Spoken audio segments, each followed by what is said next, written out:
أعوذ بالله من الشيطان الرجيم بسم الله الرحمن الرحيم إن الله اصطفى آدم ونوحا وآل إبراهيم وآل عمران على العالمين ذرية بعضها من بعض والله سميع عليم إذ قالت امرأة عمران رب إني نذرت لك ما في بطني محررا فتقبل مني إنك أنت السميع العليم فلما وضعتها قالت رب إني وضعتها أنثى والله أعلم بما وضعت وليس الذكر كالأنثى وإني سميتها مريم وإني أعيذها بك وذريتها من الشيطان الرجيم فتقبلها ربها بقبول حسن وأنبتها نباتا حسنا وكفلها زكريا كلما دخل عليها زكريا المحراب وجد عندها رزقا قال يا مريم أنى لك هذا قالت هو من عند الله إن الله يرزق من يشاء بغير حساب صدق اللہ العظیم۔ سورہ آل عمران کی آیت نمبر 33، 34، 35، 36 اور 37 5 آیات ہیں۔ اللہ سبحانہ و تعالیٰ نے وفد نجران کو اس میں ایک زوردار جواب عطا فرمایا ہے۔ وفد نجران یہ وہ وفد تھا جو نبی کریم صلی اللہ علیہ وسلم کی خدمت میں حاضر ہوا اور وہ مختلف اشکالات لے کر آیا اور ان اشکالات کے بارے میں بات کرتے کرتے عیسیٰ علیہ السلام کی الوہیت کے بارے میں بھی دعویٰ کر گیا۔ ظاہر ہے کہ وقت نبی محمد عربی صلی اللہ علیہ وسلم تھے اور آپ علیہ السلام خود نبی ہونے کے باوجود اور نبی ہونے کے ساتھ ساتھ خود ہی دعوت دین دینے والے واحد فرد تھے اور سامنے والے کو یہ بات کو بتلانا ضروری ہی تھا کہ وہ توحید کی اتباع کرے، نہ کہ عیسیٰ علیہ السلام کو معبود بنا ڈالے۔ چنانچہ نبی کریم صلی اللہ علیہ وسلم کے لسان اقدس پر اللہ سبحانہ و تعالیٰ نے یہ کلمات عطا فرمائے۔ اذ قالت ان اللہ اصطفى آدم ونوحا وآل ابراہیم وآل عمران علی العالمین، بے شک اللہ تعالیٰ نے چن لیا آدم اور نوح کو اور اولاد ابراہیم اور اولاد عمران کو علی العالمین تمام جہانوں پر، ذریۃ بعضها من بعض بعض کی اولاد ہوں گے۔ واللہ سمیع علیم، اللہ سننے والے اور جاننے والے ہیں۔ اذ قالت امرأة عمران رب انی نذرت لك ما فی بطنی محررا، چونکہ اللہ سبحانہ و تعالیٰ نے داغ بیل ڈالنی تھی کہ عیسیٰ علیہ السلام نے دنیا میں کیسے آنا ہے، تو ارشاد فرمایا اذ قالت امرأة عمران، جب کہا عمران کی بیوی نے اے میرے اللہ میں نے نظر مانی جو میرے پیٹ میں ہے، محررن اس کو آزاد رکھوں گی، فتقبل منی پس مجھ سے میری اس نیت کو قبول فرما، انک انت السمیع العلیم، بے شک آپ کے سننے اور جاننے والے ہیں۔ فلما وضعتها، جب بچے کو جنم دیا، قالت کہنے لگی رب انی وضعتها انثى، اے میرے معبود اے میرے پالنے والے میں نے بچی کو جنم دیا، واللہ اعلم بما وضعت، اور اللہ جانتے ہیں کہ ایسا کیوں بچی کو جنم دیا، ولیس الذکر کالانثی، اور مذکر مؤنث کی طرح نہیں ہوا کرتا، بیٹا بیٹی کی طرح نہیں ہوا کرتا۔ وانی سمیتها مریم، اور میں نے ان کا نام رکھا مریم، وانی اعیذها بک وذریتها، اور بے شک میں نے ان کو آپ کے حوالے کیا، ان کے لیے آپ سے پناہ مانگی، اعیذها بک آپ کی پناہ میں دیا، وذریتها اور ان کی اولاد کو، من الشیطان الرجیم شیطان مردود سے۔ فتقبلها ربها بقبول حسن، اللہ سبحانہ وتعالیٰ کہتے ہیں فتقبلها، اس بچی کو اللہ نے قبول کیا، ربها اس کے رب نے اس کے پالنے والے نے، بقبول حسن وانبتها نباتا حسنا وکفلها زکریا، اور اچھے سے پالا، اچھے سے پرورش کی اور اس کی کفالت کرنے کے لیے زکریا کو مقرر کیا، تو زکریا نے اس کی کفالت کی۔ کلما دخل علیہا زکریا المحراب وجد عندها رزقا، اور جب بھی مریم کے پاس محراب میں زکریا داخل ہوا کرتے تو وہاں رزق پاتے، وجد عندها رزقا، قال یا مریم، کہتے اے مریم انا لکی ھذا، یہ کہاں سے آیا، قالت هو من عند اللہ، تو مریم کا جواب ہوتا کہ یہ اللہ کی طرف سے ہے، واللہ ان اللہ یرزق من یشاء بغیر حساب، بے شک اللہ جس کو چاہتا ہے بغیر حساب کتاب کے رزق دیتا ہے۔ معاملہ یہ تھا کہ وفد نجران نبی کریم صلی اللہ علیہ وسلم کے سامنے جب بیٹھا تو بہت ساری باتوں کے ساتھ ساتھ وہ عیسیٰ علیہ السلام کی نبوت سے آگے بڑھ کر ان کی الوہیت کی طرف چلا گیا، حالانکہ قرآن پاک میں واضح الفاظ میں موجود ہے لقد ان اللہ فقد کفر الذین قالوا ان اللہ ثالث ثلاثہ، تحقیق ان لوگوں نے کفر کیا جو یہ کہتے ہیں کہ اللہ تین میں کا ایک ہے۔ یہ دو طرف جاتے ہیں، ایک تو قوم عیسائیوں کی، وہ یہ کہتی ہے کہ عیسیٰ، جبریل امین اور اللہ یہ ایک پورا تین کا سرکل ہے اور یہ ایک ٹرائنگل ہے، یہ معبود ہے۔ دوسری شکل وہ یہ کہتے ہیں جبریل علیہ السلام کو ہٹا دیتے ہیں اور وہاں حضرت مریم کو لگا دیتے ہیں۔ یہ دو ان کے اندر کے قبیلے، دو ان کے اندر کے فرقے ہیں جو کہ یہ کہتے ہیں کہ جی نعوذ باللہ عیسیٰ علیہ السلام جو ہے وہ معبود ہیں۔ اور ایک قوم ان کی ایسی بھی ہے، وہ یہ کہتی ہے کہ اللہ سبحانہ و تعالیٰ نے عیسیٰ میں حلول فرما لیا ہے، عیسیٰ میں حلول فرما لیا ہے۔ قرآن پاک کہتا ہے قُلْ يَا أَهْلَ الْكِتَابِ لَا تَغْلُوا فِي دِينِكُمْ وَلَا تَقُولُوا عَلَى اللَّهِ إِلَّا الْحَقَّ، اے اہل کتاب تم اپنے دین کے بارے میں غلو سے کام نہ لو، غلو سے کام نہ لو، یعنی کہ محبت میں اتنا آگے نہ بڑھ جاؤ کہ محبت کی حدود سے تجاوز کر جاؤ۔ موجودہ زمانے میں بھی ایسے محبت کرنے والے پائے جاتے ہیں جن لوگوں نے نعوذ باللہ من ذالک حضرت علی، حضرت حسین اور پیارے پیغمبر صلی اللہ علیہ وسلم کو یا رسول اللہ کہہ کے، یا علی مدد کہہ کے اور یا حسین کہہ کر نعوذ باللہ معبود کے درجے تک پہنچا رکھا ہے۔ حالانکہ قرآن پاک بالکل واضح واضح باتیں کرتا ہے۔ قرآن پاک میں جہاں توحید بیان ہوئی ہے تو توحید میں حق تعالیٰ نے اپنی ذات اقدس کے ساتھ محمد الرسول اللہ صلی اللہ علیہ وسلم کو بھی نہیں رکھا۔ آپ غور کر کے دیکھیے گا، قرآن پاک کہتا ہے لا الہ الا اللہ، قولوا لا الہ الا اللہ، یہاں محمد کا فرق نہیں ہے، کہہ دو نہیں کوئی معبود سوائے اللہ تعالیٰ کے۔ تو جو جہاں کہا ہے ایسا ہے تو پھر کہا الست بربکم، کیا میں تمہارا رب نہیں ہوں؟ یہ نہیں کہا السنا بربکم۔ السنا کہتے تو کیا مانا ہوتا کہ جی کیا میں اور محمد، میں اور عیسیٰ کی والدہ ہم تمہارے رب نہیں ہیں؟ اللہ نے ایسا نہیں کہا الست بربکم، کیا میں تمہارا رب نہیں ہوں؟ مفرد کے صیغے میں بات کی ہے۔ جہاں توحید کی بات آئی ہے وہاں جمع کے صیغے کو استعمال ہی نہیں کیا، جمع کا صیغہ استعمال ہی نہیں ہوا۔ معلوم ہوا کہ اللہ رب العزت اپنی وحدت ذات و صفات کے اندر وحدہ لا شریک ہے۔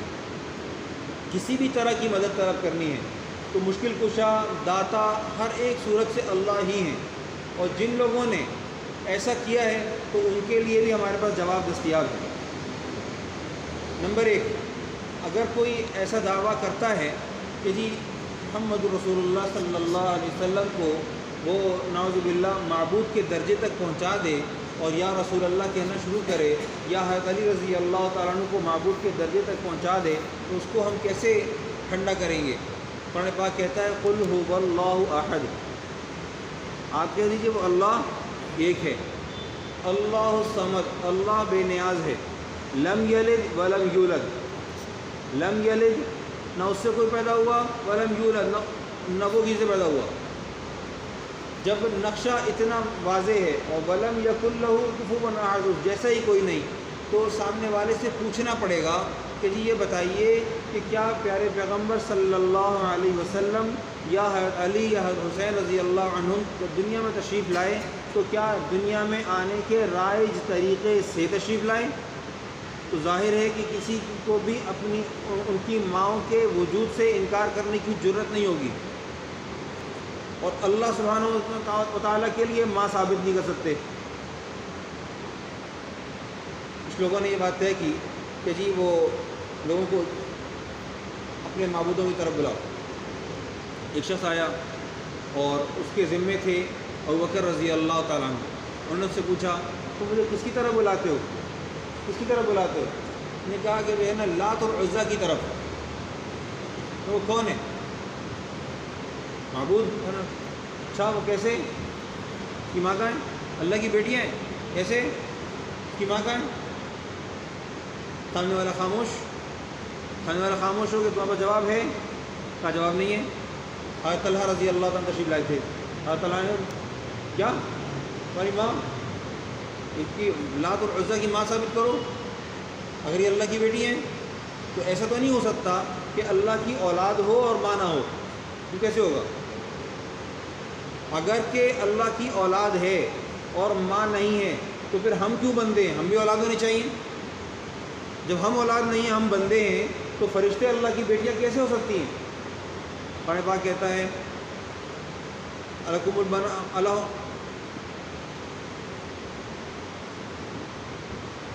ان کے لیے بیٹیاں ہیں اور اللہ ان کے لیے بیٹے ہیں اور اللہ کے لیے بیٹیاں ہیں۔ یہ کیسے ہو سکتا ہے کہ تم جو ہے نا اپنے لیے جو ہے نا وہ بیٹے پسند کرو اور اللہ کے لیے بیٹیاں پسند کرو؟ یہ کہاں کا انصاف ہے؟ جب تمہاری اپنی خواہش وہ کس بات پر زیب و زینت اختیار کرتی ہے؟ قرآن پاک کہتا ہے المال والبنون زینت الحیات الدنیا، مال اور بیٹے دنیا کی زندگی کی زینت ہیں۔ اگر بیٹے ہونا دنیا کی زندگی کی زینت ہیں تو تمہیں بیٹی سے آر آتی ہے اور اسی بیٹی کو تم زندہ درگور کرتے چلے آئے اور اسی بیٹی کو تم اللہ کی طرف جوڑتے ہو اور اپنے لیے بیٹا مانتے ہو۔ یہ کیا طریقہ ہے؟ تو تمہارا اپنا انصاف ٹھیک نہیں ہے، اللہ وحدہ لا شریک ہی ہے۔ اذ قالت امرأة عمران رب انی نذرت لك ما فی بطنی محررا فتقبل منی۔ عمران جو تھے وہ بوڑھے ہوئے تھے، عمر بڑی ہو گئی، اولاد کوئی نہیں تھی، وارث کوئی نہیں تھا، بیٹیاں تھیں وارث کوئی نہیں تھا، تو انہوں نے یہ اللہ تعالیٰ سے دعا کی کہ پیچھے کام سنبھالنے والا کوئی نہیں، یہ بڑھاپا آ رہا ہے۔ اللہ تعالیٰ سے دعا کی کہ اللہ کا میری منت ہے، اگر ہمیں بیٹا ملا تو وہ بیٹا جو ہے وہ آپ کے لیے وقف ہوگا۔ نیت تھی، اللہ رب العزت نے بیٹے کی جگہ بیٹی عطا فرمائی۔ جب بیٹی آئی تو انہوں نے فوراً کہا رب انی وضعتها انثی، اے اللہ میں نے بیٹی کو جنم دیا۔ اور ظاہر ہے کہ بیٹی اور بیٹے میں دونوں کے میں صفات کے اعتبار سے، کام کے اعتبار سے، قوت کے اعتبار سے، تعلق کے اعتبار سے فرق ہوتا ہے۔ جو فرق ہے کیا ہوگا؟ لیکن چونکہ نظر مانی تھی تو اس نظر کو مکمل کیا اور یہ بیٹی بھی اللہ کے سپرد کر دی۔ اللہ رب العزت نے جو ارادہ فرمایا تھا مریم کے وجود سے، اللہ تعالیٰ نے عیسیٰ علیہ السلام کو وجود دینا تھا۔ تو قرآن پاک کہتا ہے واللہ اعلم بما وضعت، اللہ جانتا ہے کہ اللہ نے کیوں ایسا کیا، کیوں بیٹے پیدا کی۔ وَلَيْسَ الذَّكَرُ كَالْأُنثَىٰ وَإِنِّي سَمَّيْتُهَا مَرْيَمَ، میں نے ان کا نام مریم رکھا اور میں ان کو شیطان کے شر کے بارے میں اللہ کے حوالے کرتی ہوں، اللہ کی پناہ میں دیتی ہوں۔ یہ دعا آج ہم ابھی بھی اس وقت بھی مانگا کرتے ہیں اور ہمیں مانگنی بھی چاہیے اپنے اولاد کے حق میں۔ فَتَقَبَّلَهَا رَبُّهَا بِقَبُولٍ حَسَنٍ، اللہ سبحانہ و تعالیٰ نے حضرت مریم کی والدہ کی بات قبول فرمائی اور مریم کو احسن طریق سے قبول فرمایا اور ایسی محبت اور ایسی چاشنی دی کہ زکریا جب ان کی کفالت کر رہے تھے تو زکریا ان کو مسجد کے محراب میں رکھ کر جاتے۔ وعدہ تھا نا اللہ تعالیٰ سے، دے دی۔ زکریا نے کفالت کی، زکریا علیہ السلام کے پاس وہ اندر ہوتی تھی اور جب یہ آتے آ کر دیکھتے تو رزق، یہ کیا بات ہوئی، رزق کہاں سے آیا؟ انا لکی ھذا قالت هو من عند اللہ، یہ اللہ کی طرف سے۔ یہاں سے ایک مسئلہ اور اخذ ہوتا ہے، وہ یہ ہے کہ جی کلما دخل علیہ زکریا المحراب وجد عندها رزقا، جب بھی زکریا ان کے پاس محراب میں داخل ہوئے تو وہاں رزق پایا، وہاں رزق پایا۔ تو محراب میں آدمی کرتا کیا ہے؟ محراب ہے کس کام کی جگہ؟ فقط ایک عبادت کی جگہ۔ اگر اس عبادت کی جگہ سے دوسرا نعرہ شرک کا لگنا شروع ہو جائے تو رزق کے دروازے بند ہوں گے، کھلیں گے نہیں۔ یہاں مریم کو جو رزق دیا جا رہا ہے وہ ان کی توحید پر دیا جا رہا ہے۔ اگر مریم کے پاس زندگی میں کوئی کام تھا تو وہ کام تھا کیا؟ ظاہر ہے کہ کھیلنا کودنا تو نہیں تھا محراب میں بیٹھ کے۔ جب محراب میں رکھا گیا ہے اور سامنے کفالت کرنے والے زکریا، اور زکریا کون ہے؟ اللہ کے نبی۔ تو اللہ کے نبی کے ہاتھ میں ایسا تو نہیں ہوگا کہ ان کو کھلونے دیتے ہوں گے۔ وہ زکریا کے زیر کفالت تھی، وہ زکریا بڑے اونچے نبی تھے۔ اللہ سبحانہ و تعالیٰ نے شاہ فرمایا یا مریم انا لکی ھذا، اے مریم تمہارے پاس کہاں سے آیا یہ؟ زکریا کہتے ہیں کہ کہاں سے آیا؟ تو کہیں قالت هو من عند اللہ، یہ ایک چھوٹی سی بچی کا کامل ایمان دیکھیں، هو من عند اللہ، وہ اللہ کی طرف سے، اللہ کی طرف سے۔ ہماری اولاد کو اس وقت یہ بات سمجھ میں نہیں آتی اللہ کی طرف سے، اور خود ہم بڑے بوڑھوں کو یہ بات سمجھ میں نہیں آتی۔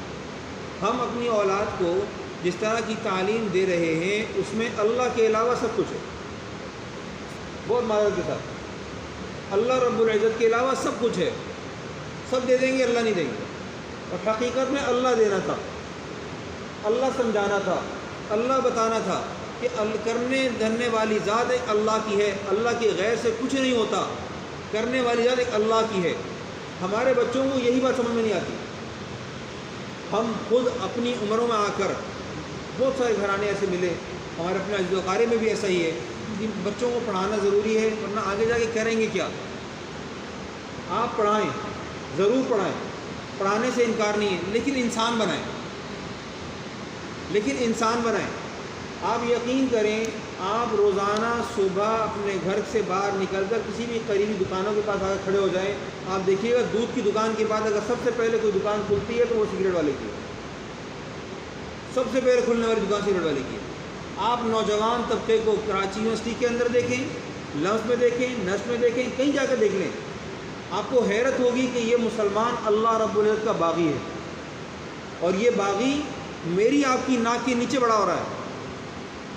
اس کو ہم پرورش کر رہے ہیں، اس کو ہم پال رہے ہیں، اور ایسا نہیں ہے کہ یہ ہمارے حقوق ادا کرے گا. آپ لکھوا لیں، جو اللہ کا باغی ہوگا وہ اولاد ہماری بھی باغی ہوگی. ایسا نہیں ہو سکتا کہ وہ اللہ کے باغی ہوں اور ہمارے فرمانبردار ہوں، ایسا نہیں ہو سکتا. ایک بچہ، باپ اٹھے فجر کی نماز پڑھنے کے لیے اور بچہ نہ اٹھے، یا اگر اٹھے اٹھنے کے بعد اس کے بعد اتنی توفیق نہ ہو کہ وہ نماز پڑھ لے.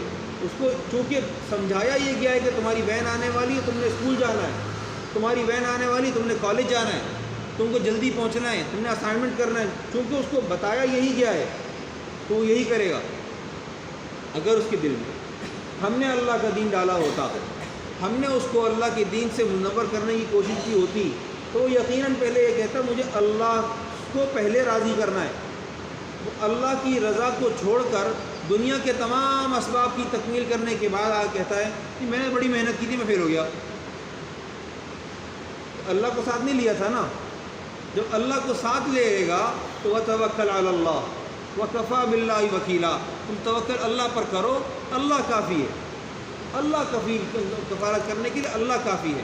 لیکن ہمیں سب باتیں سمجھ میں آتی ہیں، لیکن اسباب کے درجے میں ہر چیز کو ہم بالا تر کر دیتے ہیں، اور اللہ سبحانہ و تعالیٰ کو نعوذ باللہ اپنی آنکھوں کے سامنے دیدہ دلیری کے ساتھ پس پش ڈال دیتے ہیں. اور یہی ہماری سب سے بڑی غلطی ہے. قرآن پاک کے اندر ہے کہ نبذ فریق من الذین اوتوا الکتاب کتاب اللہ، ایک ایسی جماعت بھی ہے جو کہ اللہ کے کتاب کو اپنے پس پش ڈال دیا کرتی ہے.